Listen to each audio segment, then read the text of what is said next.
Welcome back to Grey Area. My name is Luca, and today I have AK Sports with me. So thank you so much for joining me. How are we doing? How are you doing today? Good. Thank you. Thanks for having me. I was just saying a little bit earlier before we started recording, I just came back from hand rehabilitation therapy, which was due to an accident I had a few months ago where I slipped with a knife and sliced my nerve open. So I had to get surgery. So for the last few months, my DJ identity has been very much attached to this like splint I've had attached to my left arm, which has meant I've only been DJing with one hand. So yeah, I've been getting a bit of a rep for the last few gigs as the bionic armed Aussie DJ. But yeah, I took it off over the weekend. So here we are with this finger.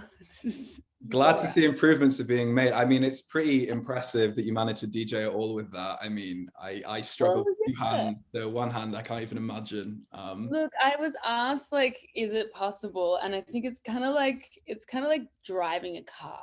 Like once you've been doing it for that enough years, you can do it one-handed. Like it's not as like smooth as, if you had two, but like it's not like you're just starting out, it's a new skill. You definitely need two hands. It's kind of, there's a little bit of like just in the back of your mind sort of stuff going on. Once you've been doing it for long enough, you can DJ one-handed. Yeah, no, I hope I get to that stage one day. We'll see. But that is still really, I'm glad to hear that you're making a bit of a recovery though eventually. So I thought we'd start off with just a bit of the kind of classic origin story type stuff, kind of how you got into music. So to start off with, I wanted to ask, so what was the music scene like in the town you grew up in? And that's probably quite a broad question, but... No, that's a good question. I mean, I will say that I grew up in Bondi Beach, Australia, and there was a lot of sort of bands. It was like a bit of a band scene when I was growing up. Less DJs. When I hit my early 20s, there was like more DJs around for sure, and I definitely involved myself in the scene. But that, I would say I got my start, like I basically grew up in Bondi. I left and went to university in the Gold Coast in Australia, which is basically like Miami of Australia. So like, I mean, there is a cool scene in Miami, but there's definitely that more commercial, like tacky touristy sort of thing, and that was the music space that I was unfortunately thrust into in my university days.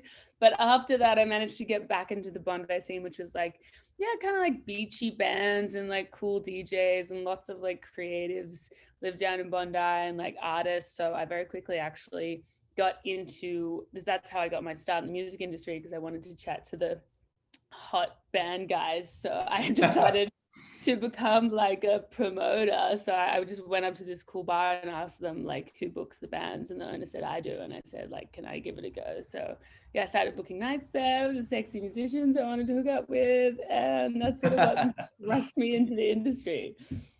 Right. Okay. And so do you remember the first kind of, when it comes to electronic music, I mean, were you always into the same genres? Do you remember the first kind of genre that you particularly liked, or was it kind of a mix at the beginning? I mean, like when I was younger, my dad would drag me down to like CD stores and like definitely encouraged me to get into like, I think it's like big beat, like Fatboy Slim was amazing. Also like, Daft Punk, like a really cool like OG like Moby. But then we also were into like obsessed with like, Blink 182 and like the whole like punk sort of scene and like garage and just like a bit of everything, I think, when I was younger. But it always crossed across from band to electronic, because I actually grew up skateboarding, and my dad would make me listen to like my Discman, and like skiing, my dad would make me listen to my Discman, and he said the electronic music was like much better to learn how to get like to listen to and get into a groove, which I think most other parents would probably say absolutely not. Like listen to the surroundings to make sure that no one's going to run into you. But yeah, it was a range for sure. That's really cool. It's funny you said Fatboy Slim and Moby, because it was with my dad as well. Like my first introduction was those exact artists, like Fatboy Slim and Moby. I remember he had all the still has all the original CDs downstairs and things. And yeah, like Groove Armada, that sort of stuff. Groove Armada as well. Yeah, Groove Armada too. So yeah, that's cool to hear. So I wanted to ask as well. So when it comes to like your first kind of gig, if you think back to that first kind of live performance you did, even regardless of what exact event that was, whether it's the first time you like DJ'd live in front of other people or that kind of thing, how did that go for you? If you think back to the first time ever kind of like playing music in front of an audience, do you remember that well? Like what was that experience like for you?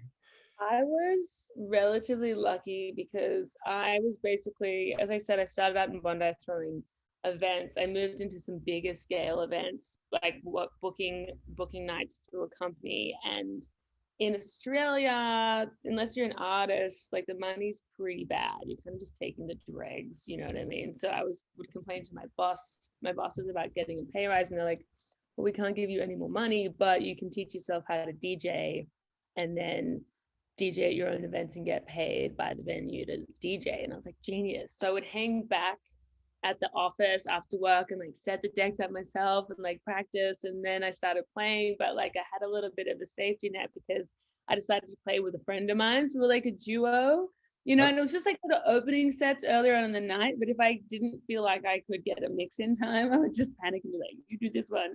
So like it wasn't too bad.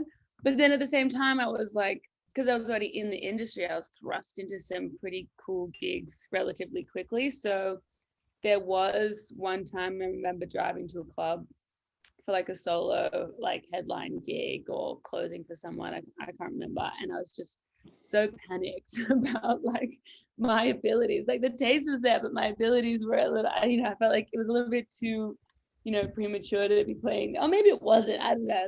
You just gotta do things even if it feels scary. And I just remember driving there and being like, I don't have to put myself through this like very stressful experience. Like I don't know why I'm just like driving myself to this club, like freaking out, playing, just like stressing out. Like I don't know why I'm doing this to myself. But then, you know, once you get past a certain technical ability, I think it's like smooth sailing. And yeah, they were my early experiences of DJing, and like it was always very rewarding and always lots of fun, even if it was scary maybe before or during at any point. Yeah, I can imagine. I mean, I can completely imagine how terrifying it must be those first few times. So when you talk about, you mentioned how like kind of once you get past a certain point in your technical ability, it starts to get less and less intimidating. So I always wondered, what is that transition like? Is that kind of a gradual thing that happens very slowly over time? Like each show gets a little bit less scary, or is it kind of like you do your first one and then from that point onwards, it's kind of, you're kind of over the anxiety aspect of it? I mean, in terms of like, yeah, technical skills, I think it's just one of those things you just got to put in the hours, right? So like I'm lucky that I mean I know relatively big DJs that had a bit of a break over COVID and then they were having trouble mixing, you know what I mean? Because they hadn't played in a while and like they've been touring for years, you know what I mean? So like I think it's just something you got to keep doing. But also, I don't know, you just have you just hear it. Like the music changes. So like when I first started DJing, my hearing just got better. And then I couldn't go out to events or like even festivals where there'd be two stages and I could hear both stages because it would just like freak me out because it was just like the beats. Not that I was trying to like beat match or anything, but like I was like tuned into the sounds and like the layers of the sounds so much more. It's actually a crazy experience. So then I think, yeah, you just like, you get used to the tracks and you get used to like hearing your ears just tune up to different layers of the songs. You can just hear things more than you could when you started. And also you like, you learn some technical sort of things, you know, mixing in phrases or like you get more comfortable with the gear. But then I don't know, sometimes you go to a show and you get completely thrown because there's a very complicated mixer that you've never used before, and it like totally throws off your technique. Or what happens plenty of times in clubs where like things go wrong on the decks because people just spill drinks or just like bash the cue button. So you're always trying to find new ways to fix problems that are happening live, which really, you know, even things getting stuck on like a loop, like terrible things have happened like while I've been playing live. And it's from trying to push through those things that you just become a little bit more, I don't know, confident. But yeah, I don't know, it's hard. It's maybe some people have an instinct, definitely ours. And yeah, just like keep learning, I think, and keep pushing yourself. Like I stagnated at one point with my skills because I just hit a comfortable place with what I was happy doing. And then a friend of mine was like, hey, you could try like this thing where you actually take some more risks, but in like a calculated way. And then my skill just went like boom. And like I'm so much more grateful for that because like things flow a little bit more. I don't know, is that making any sense? No, it does completely, absolutely. Yeah, no, thank you for that. I think so following on from that, like this kind of progression and kind of improvements over time and the different routes you go through to get there as an artist. If you had to say your first big achievement in your eyes in music, what would you say? And that could be like, I mean, for example, whether that's playing a particular event that you just think, oh God, yeah, I was pretty happy with that, or it could be like a specific release. What would you say first big kind of achievement in music that you felt quite proud of? Owning CDJs. Owning CDJs. No. I mean that I'm just Expensive though, aren't they? That was late in my career. No, gosh, that's a good question. I mean, I think it is. I mean, releasing my debut EP, that's always a big thing, you know. And it was something that happened really organically. It was with a friend of mine in Australia who was working for Universal, and then he left and started his own record company, you know, based in Sydney, where I'm from, and like he's a legend, and it all just came together really nicely. But that being said, like my music direction has like changed quite a bit since then. But yeah, I don't know. Moving to London and getting a show on Bellamy Radio is pretty exciting. Of course. I mean, anytime you get a gig in like another country is great. Like it wasn't packed, but I played in Edinburgh.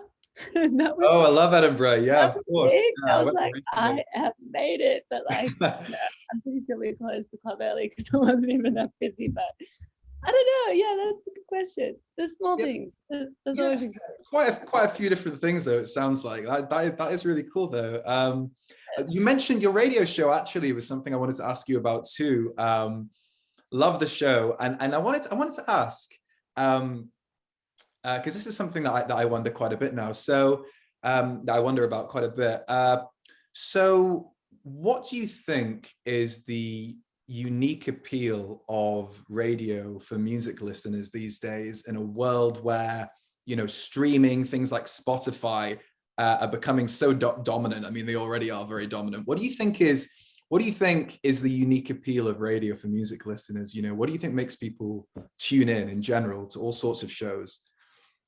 Well, I mean, a lot of these community stations, I started out at a similar one in Australia called FBI Radio, which that was an achievement, actually getting a show on there and being part of their program, this dance class program that they did. But yeah, I think these smaller stations and even the bigger ones like Jaguar, the work she's done on BBC Radio 1 with her show introducing, it's all about community. You know, and you feel connected to everyone. I don't know. Like I was playing George Fitzgerald's show was after mine for a little bit. So I would like come into this tiny studio in Peckham, and like George was just like waiting when I finished. And I was like, cool. Oh, wow. Yeah, it's like a nice range of artists. Like Scream's got a show on Bellamy as well, but like also just like much, you know, more up and coming artists. So like the community aspect is nice. It's like a text line.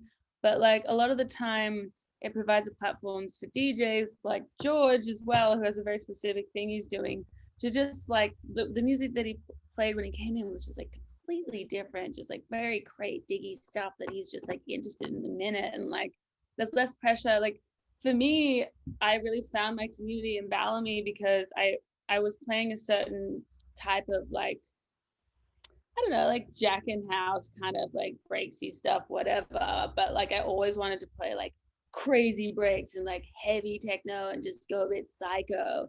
And like I don't know, I wasn't getting the gigs at the time, so like, well, there weren't the right time slot or whatever to do that. So the radio show gave me the opportunity to just go wild. And I also took different shows to explore different genres. So I did like the history of jungle in one show, or like the history of like D&B in another show, and like just different styles. And that's when the Club Glow crew guys found me, because like, yeah, Theo, the studio manager, I think, or maybe they heard it or whatever, and they're like, you're doing what we're doing, let's link up. And then I put out an EP with them. So like that was awesome. And now we all send each other out unreleased stuff. So radio is also a space for like DJs to keep practicing in COVID while, you know, these gigs are canceled or not happening, or maybe people are displaced. So yeah, I guess it's kind of like a place to do some exciting new things that that you wouldn't necessarily do in a club space. And also just, yeah, getting some work and connecting on the online community with other producers and fans like we love. It's a very DJ thing, just like having internet friends, and like a radio show definitely helps with internet friends. Yeah, absolutely. I think that makes a lot of sense, actually, that community aspect, which I think yeah, I think it's so crucial, isn't it? So central to music, no matter what the genre or the scene is. I mean, it's and I guess actually streaming, kind of just listening to things by yourself. I mean, obviously there's positives to that as well, but it's a bit more impersonal, isn't it, than the way that radio unites people. I not to jump too much on the mic, because in my head, like, someone's playing my radio show at a party and then my annoying voice comes on every like 10 minutes, like sounds like terrible to me.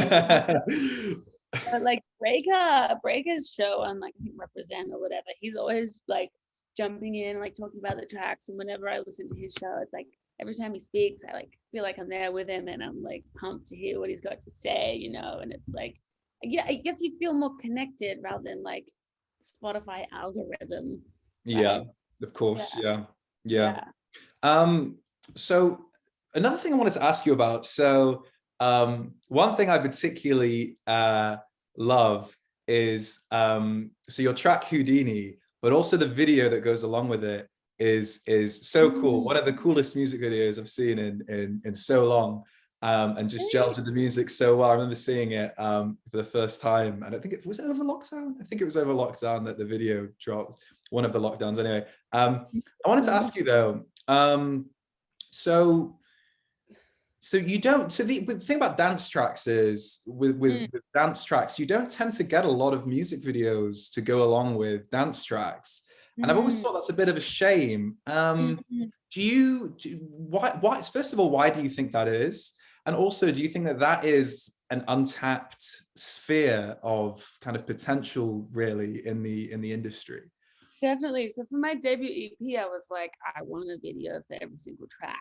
And we ended up doing that, you know, because there was another way to express yourself, or another medium. And it wasn't necessarily me making the videos. I like sourced, you know, directors or videographers or animators or people that I thought were cool, like also looking for some ways to express themselves. And I just said, here's the track, like, you want to do something cool with it? And like maybe there was a bit of back and forth on some notes, like with the Houdini clip. I made sure that in the end there was like, you know, a female body in the space that was behind the decks, like even though it's just like a figure, you know.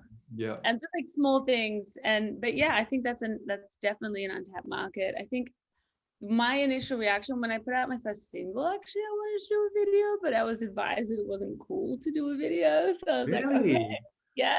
So I think some people think that like maybe it's not very cool to do that.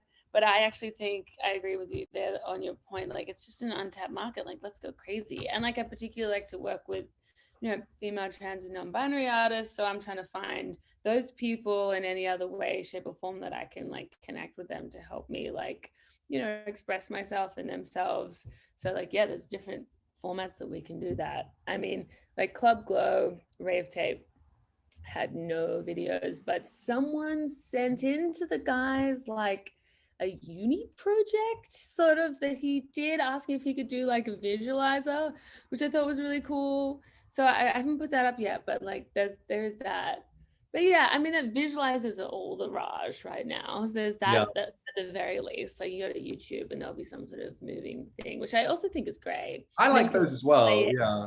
Yeah, you could like put it on at the rave if you got a projector, or like, I don't know. But yeah, I think we could do more. But sometimes, people just don't have the time, or the money can be expensive. Yeah, I makes got sense. this animator from Berlin, Stacy Ant, who did a video for me for a Tank Girl off the Polarize EP, and she basically made like what do you call it, avatars of me and my friends, and it's like amazing. It's like her style is very cool. It was like influenced from like that Berlin underground, very like sexy, but like female gaze, like badass. But that stuff, like the hours that go into making those sort of things are not cheap, so it's not always that viable to get music videos unless you got a big label to pay for it, or you got homies that I was lucky enough to find to help do it, for the cheap, sometimes free, like, because they were just down to jump on. So yeah, there's barriers, but yeah, definitely. Cool. Okay. Well, what we're going to move on to now is something that's a bit of fun. It's the speed round. So what this is going to be, it's going to be a list of different kind of questions, some of which are kind of would you rather type questions. They should kind of link in with a few of your different passions. I know that you're a big skateboarder. Another of your passions is like film, acting. So they should kind of link in with that. So all you should do here is try and not give these too much thought and kind of just go with your gut instinct, and we'll fire through them. Okay. Oh no, you're with no curveballs, no curveballs, and nothing nasty or anything like that. So okay, so if you could meet one actor, who would it be? Tom Hardy. Tom Hardy. Most underrated actor?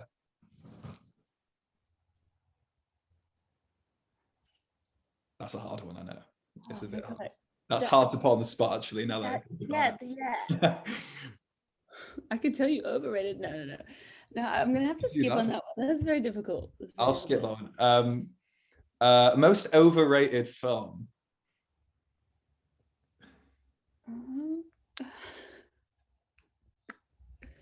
Lord of the Rings. No, Lord of the Rings. Okay, no, I'm taking that. I'm taking that. Would you rather be an extra in an Oscar-winning movie or the lead in a box office bomb? Lead in a box office bomb. Okay. The worst nightclub you've ever been to? Oh my God. I can't. I respect all nightclubs. I will not throw shade on any nightclub. Okay. Yeah. Tough work. Okay. I suppose that is a bit of a mean question. Best city to skate in? LA is not bad. Los Angeles. Okay. The number one festival that you'd like to play at? Deck Mantle. Yeah, I thought you might say that. Yeah.